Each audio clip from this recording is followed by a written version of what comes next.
అవునా? ఎప్పుడు? అచ్చా! సరే నేను ఇప్పుడే బయలుదేరుతా. ఏమైందిరా?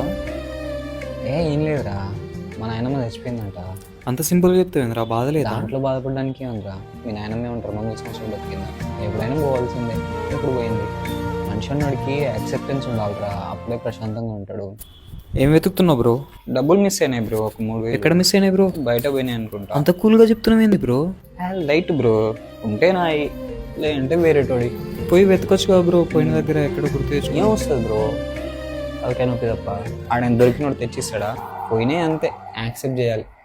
ఇరిగిందిరా, ఇరిగింది. ఒక రాడ్ వేసిరు. అవునా? ఎన్ని రోజుల తర్వాత నడవచ్చన్నారు? కష్టమే అంట నడవడం, ఓ 2-3 సంవత్సరాల దాకా. ఒరే మరి ఎట్లరా? ఏం చేస్తాం, ఏం చేయలేంలే, యాక్సెప్ట్ చేయాలి. ఇంట్లో వాళ్ళు ఏమంటారు?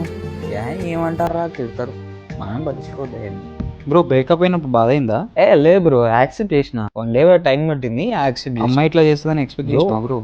లవ్ లో అయినా మ్యారేజ్ లో అయినా ఎక్స్పెక్టేషన్స్ అనేవి మన క్వాలిటీస్, మనకి ఏదైతే క్వాలిటీస్ ఉంటాయో అవతల వాళ్ళు అట్లనే ఉండాలి, అలాంటివే ఇవ్వాలి అని అనుకుంటాం. అది మన మూర్ఖత్వం. ఎందుకంటే మనలాగా అవతల వాళ్ళు ఉండడం ఇంపాసిబుల్. అప్పుడు మనం ఏం చేయాలి అని అంటే, వాళ్ళు ఏమి ఇస్తారో అది మనం తీసుకోవాలి, ఇవ్వకపోతే లైట్ తీసుకోవాలి. ఒక్కసారి అయిపోయిందంటే ఇంకా ఆలోచించింది వదిలేయాలి, అప్పుడే ప్రశాంతంగా ఉంటుంది. బాబు నీకు లుకేమియా యాక్సెప్టింగ్ సిండ్రోమ్ అని చెప్పి మైండ్ తెంగింది బాబు. కొద్ది రోజుల్లో పోతావు. Okay doctor, thank you doctor.